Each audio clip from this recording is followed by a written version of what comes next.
I'm Mike, and today we're going to make some Spanish empanada, which is really, really easy.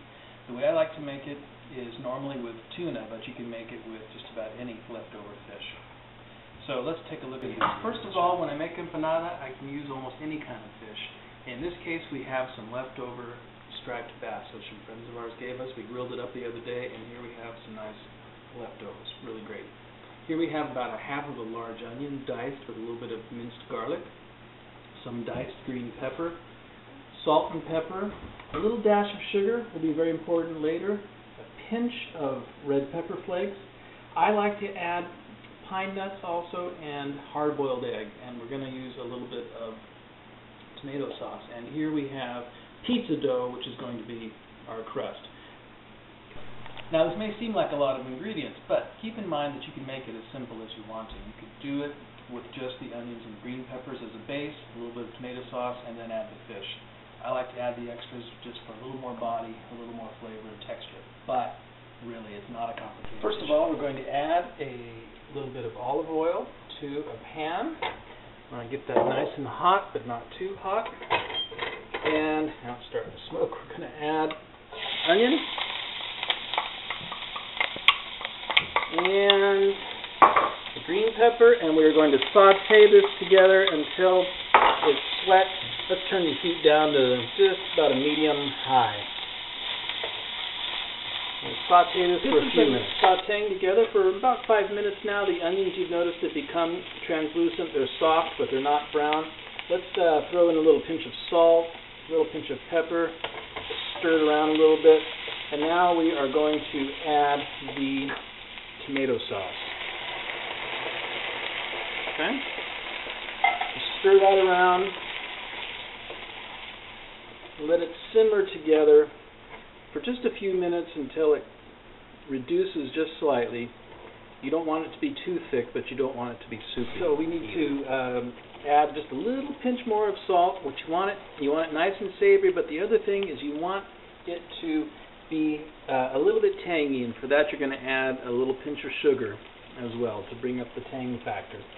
This sort of a blend, by the way, is sometimes called a pisto, where we have this blend of onions and peppers and tomato. Now that we have it reduced just to where we want it, we're going to take the leftover fish and we are going to put it all in here. This is a little more than we would normally use, but I had a lot of fish that I wanted to use up.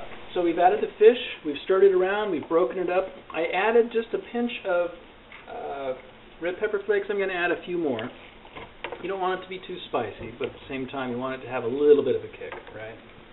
You should test it periodically just to see if the flavors are popping the way you want them to. Now this is perfect. We're going to take it off of the fire. Once it's off the fire, we'll add a few of the pine nuts for some crunch. Okay. And lastly, we're going to stir in the 2 hard-boiled eggs that have been diced up. Okay. We'll stir this. So now that we're done with the filling, we're going to work on the crust.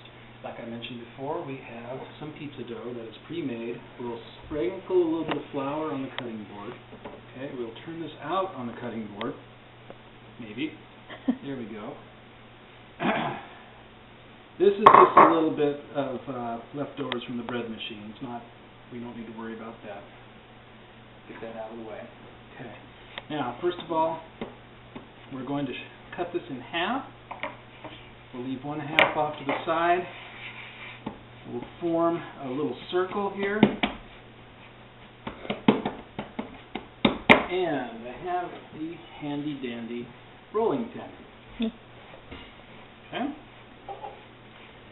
So let's roll this out into about a 12-inch circle.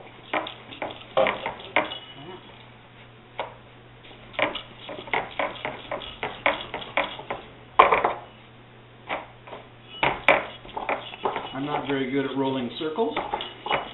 That's okay. It doesn't have to be a perfect circle. But there, I'm going to lay out this circle on a pizza stone, spread it out to where we want it to be, and then we will take our filling Now, if you can't use all of the filling, don't worry about it. You could always save it for a sandwich. You know, this actually makes a pretty good sandwich. You don't want to overload it, but you want to put enough of the filling on here that it will come close to, but not all the way to the edge, because then, of course, we're going to top it. All right. Now we're going to roll out the second part.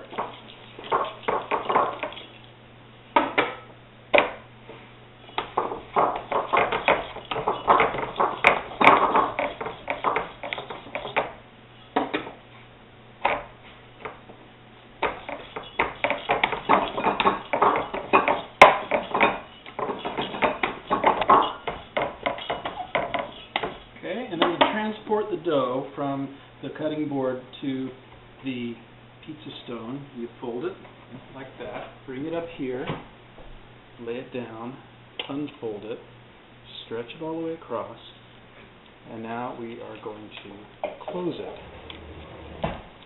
I'm not the most elegant crimper in the world, but what we want to do is go around the edge, seal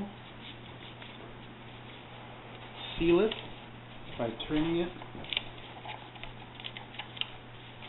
and crimping it. Okay.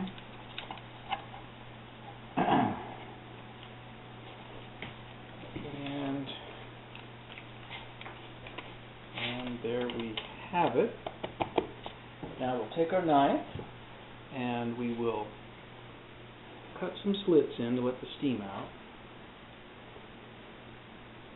Okay.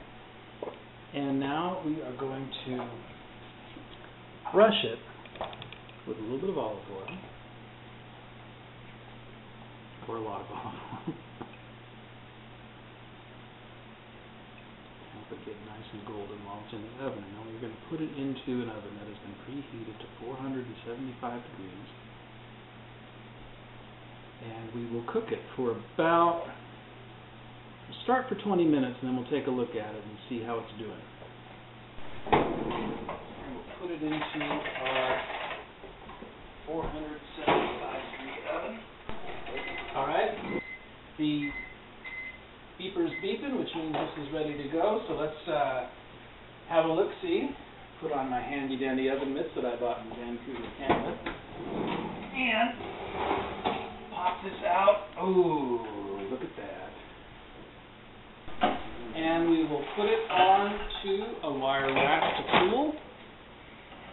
Now, the thing to remember about empanada is it's not good piping hot. You want to let it cool down. It's great at room temperature, or even lukewarm, or even, frankly, wonderful. Okay, it's cooled down, cool enough now for us to cut it open and have a taste, so let's check it out here. We will cut it open and see how that looks. Looks quite lovely, wouldn't you say? And let's just slice off a little bit. Have a little taste.